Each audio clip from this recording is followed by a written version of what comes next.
Sánchez, candidato propuesto por el rey Felipe VI, llegó al primer debate de investidura sin los votos suficientes para formar un nuevo gobierno en España.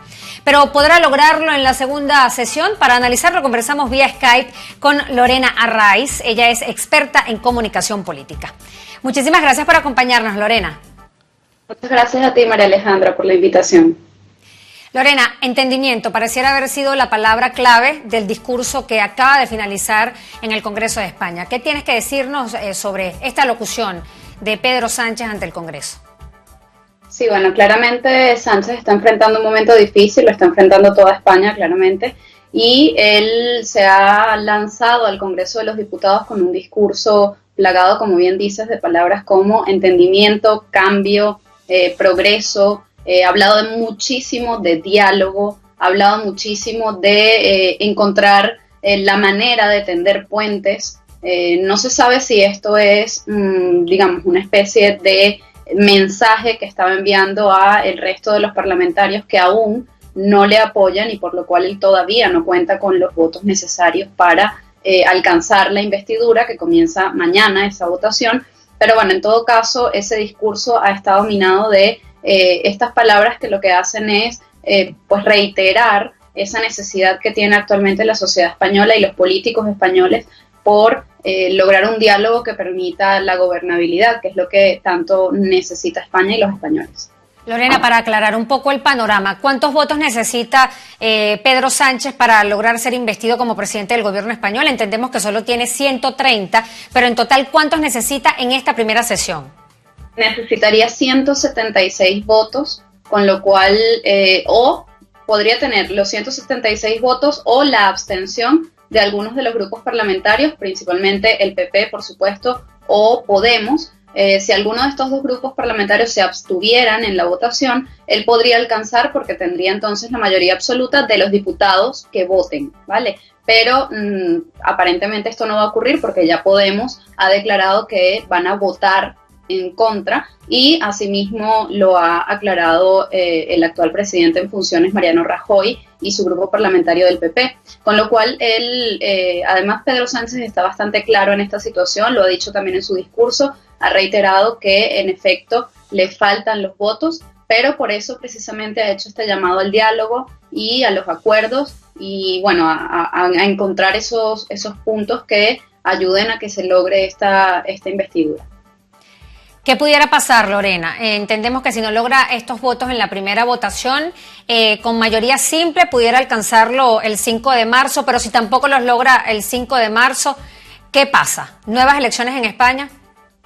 Sí, correcto. Si no lo logra, mañana comienza la primera votación, luego pasarían entonces el viernes a una segunda votación, donde, como bien has dicho, bastaría la mayoría simple. Y posteriormente, si eso tampoco ocurre, si allí tampoco es investido presidente Pedro Sánchez, entonces tendría que volver a comenzar todo el proceso que establece la Constitución acá, que es volver a nombrar un candidato a partir del rey, es decir, sería el rey Felipe VI el encargado de volver a nombrar un candidato. Este nuevo candidato tendría que volver a pasar por todo el proceso de alcanzar los votos, alcanzar los acuerdos para lograr los votos, y si esto tampoco se logra, entonces ya comenzarían a correr 2 meses para unas nuevas elecciones en España, que es aparentemente uno de los escenarios más viables, no el más deseado, pero es el que aparentemente va a ocurrir, porque hay demasiadas diferencias,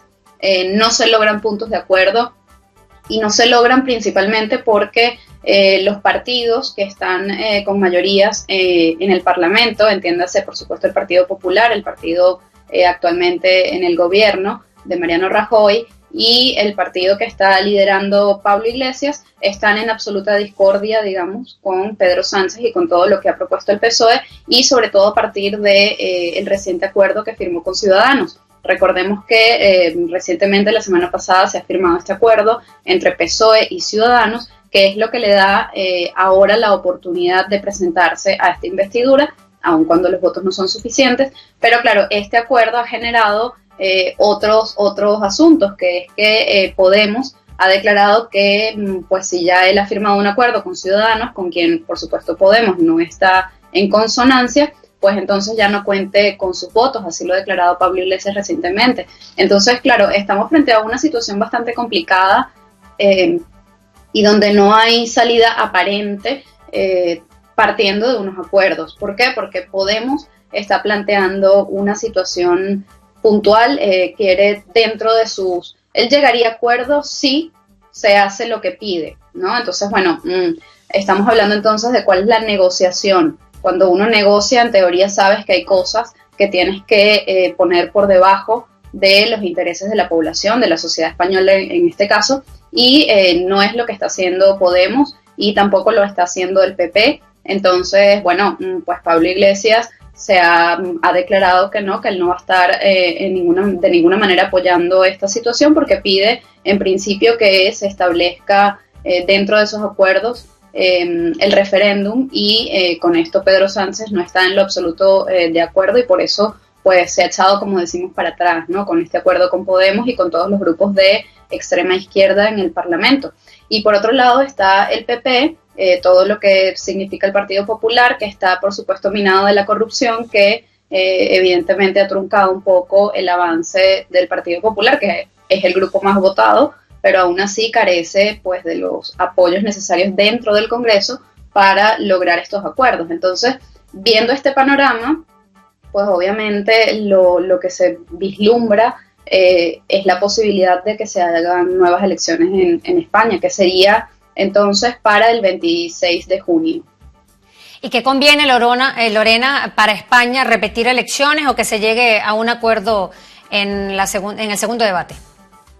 Bueno, claramente lo más conveniente sería llegar a un acuerdo, sobre todo más allá de los intereses políticos. Creo que es lo conveniente porque es lo que han decidido los españoles. En las elecciones del 20 de diciembre pasado no hubo ni un solo partido, lo estamos viendo, que obtuviera la mayoría absoluta como para gobernar. Eso tiene un claro mensaje, y el mensaje es que la población española no está de acuerdo con los extremismos, no está de acuerdo con que ningún partido lleve, digamos, la batuta del gobierno español, sino que más bien la sociedad lo que está pidiendo es eso, es acuerdos, es diálogo, y por lo tanto pues es lo que deberían hacer los políticos actuales en el Congreso.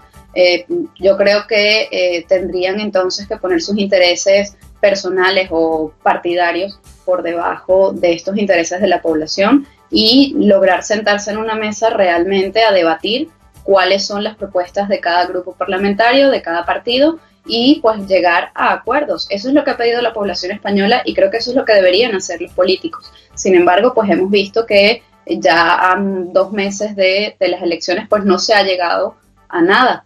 Entonces, visto eso, pues es muy probable que se llegue a nuevas elecciones. Bien, estaremos muy pendientes de esta votación el día de mañana. Muchísimas gracias por acompañarnos, Lorena. A ti, María Alejandra. Conversamos con Lorena Arraiz, ella es experta en comunicaciones políticas y estaba analizando con nosotros pues esta primera sesión de investidura en España, en la cual pues el candidato presidencial del PSOE, Pedro Sánchez, dirigió su discurso al Congreso de la Nación.